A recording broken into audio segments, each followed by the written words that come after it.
Beautiful backdrop here belying the huge challenges that Italy and Prime Minister Matteo Renzi faces, whether it's the recent earthquake, the weak growth that we've seen here for many years, or what's been so pivotal to the markets this year, and that's the Italian banking sector. So I think he's going to come here today and try and underscore that they need to be a greater confidence in some of these issues, that they have the situation under control. But I did tackle one of these issues with the country's finance minister earlier today, and that was the banking sector. I asked him if we need to get real and accept that ultimately, to address this issue, a bigger bailout program is going to be needed. He was pretty firm in his response. Listen in. This is total imagination, if I may use that word.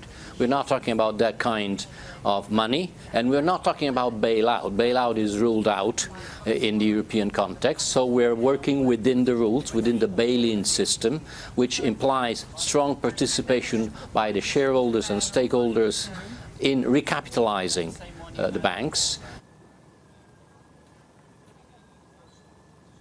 The banking sector has become a critical issue here for another source of risk, which is this vote on political reform that's set to take place in the fourth quarter, probably in November. Renzi has said he'll resign if he loses that vote, and the last thing this country needs is political instability on top of everything else. So I think Renzi's going to come here to the business community and say, look, I'm still the man for the job, and we need to get voters on board. Right now, the polls are pretty 50-50. Guys, back to you. Julia, I know this is a long tradition in Italy, and we cover it often because of the economic talk that goes on there. But if that happened in this country, with some of the struggles that you just outlined in this country, a bunch of politicians schmoozing on a very fancy resort by the beach, that would get a lot of questioning and pushback. Does the Italian press jump on that? We've just had Jackson Hole. It's not totally dissimilar. Well, that's a central bank. Sure, but there's all sorts of policy makers. It's not very fancy either. I've stayed there. It's rustic. Well, I can tell you this is pretty fancy, and welcome to Italy. In fact, welcome to Europe on that point. But, you know, to Wilfred's point too, I would argue that, you know, Jackson Hole is kind of similar. I do think it's important for kind of thought generation.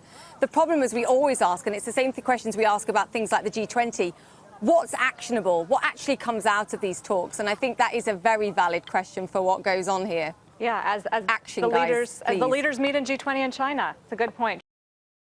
Hey CNBC fans, thanks for checking out our YouTube channel. Here you're going to find videos packed with all of the information that you need to be smarter about your finances. You can subscribe by clicking right here and click on all the videos around me or the eye right here to watch the latest from CNBC. Thanks for watching.